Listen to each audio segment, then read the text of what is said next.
Halo semuanya, perkenalkan nama saya Anastasia Made Sulaiman, mahasiswa pendidikan ekonomi dengan nomor induk mahasiswa 1701623032. Di video saya kali ini, saya akan membahas salah satu teori pembelajaran, yaitu teori konstruktivisme. Pernahkah kalian merasa bahwa belajar lebih menyenangkan ketika kalian dapat mencobanya langsung atau berdiskusi dengan teman? Nah, itu merupakan salah satu prinsip dari teori yang akan saya bahas di video saya kali ini. Tunggu apa lagi? Yuk kita simak! Teori konstruktivisme adalah teori yang mengatakan bahwa kita membangun pengetahuan kita sendiri berdasarkan pengalaman dan interaksi dengan lingkungan. Teori ini dipelopori oleh Jean Piaget dan Lev Vygotsky. Jean Piaget percaya bahwa kita memproses informasi melalui dua mekanisme, yaitu asimilasi dan akomodasi.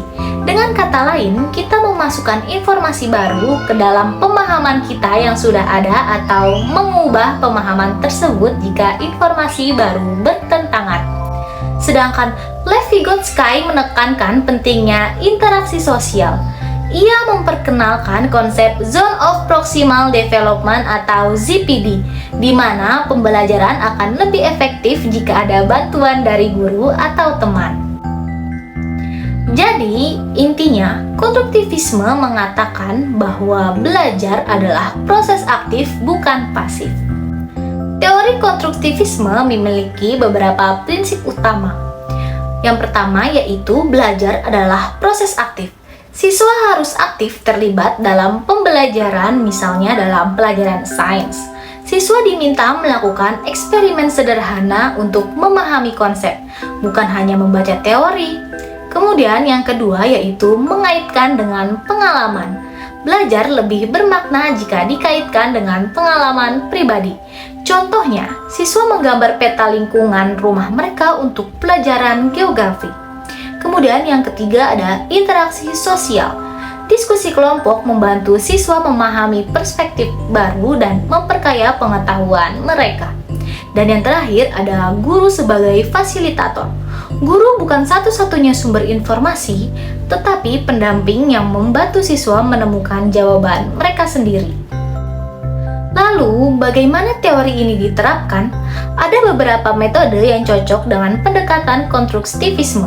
Yang pertama yaitu Problem Based Learning atau dalam singkatan yaitu PBL. Siswa diberi masalah nyata untuk dipecahkan, seperti mencari cara mengurangi sampah plastik di sekolah. Kemudian yang kedua yaitu Collaborative Learning. Belajar bersama dalam kelompok kecil untuk menghasilkan ide-ide kreatif. Dan yang ketiga yaitu eksperimen. Misalnya, siswa melakukan eksperimen menjatuhkan benda dari ketinggian berbeda untuk memahami gravitasi. Dan yang keempat yaitu proyek mandiri. Contohnya, siswa membuat karya seni dari bahan daur ulang untuk melatih kreativitas sekaligus memahami konsep daur ulang. Metode-metode ini bukan hanya membuat siswa lebih aktif, tetapi juga melatih keterampilan berpikir kritis dan kreatif. Seperti teori lainnya, konstruktivisme punya kelebihan dan kekurangan. Kelebihannya yang pertama yaitu membuat belajar lebih bermakna karena siswa aktif membangun pengetahuannya sendiri. Kemudian yang kedua yaitu melatih keterampilannya berpikir kritis dalam pemecahan masalah. Dan yang ketiga yaitu membantu siswa lebih percaya diri karena mereka menemukan jawaban mereka sendiri. Dan kekurangannya yaitu yang pertama, prosesnya membutuhkan waktu lebih lama. Dan yang kedua, guru harus kreatif dan memiliki kemampuan fasilitasi yang baik.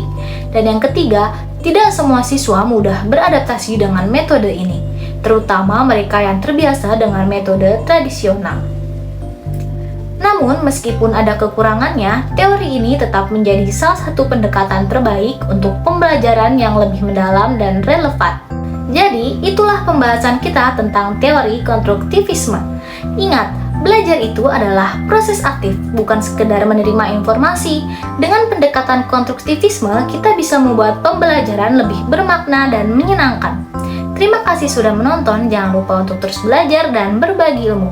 Sampai jumpa di video pembelajaran berikutnya.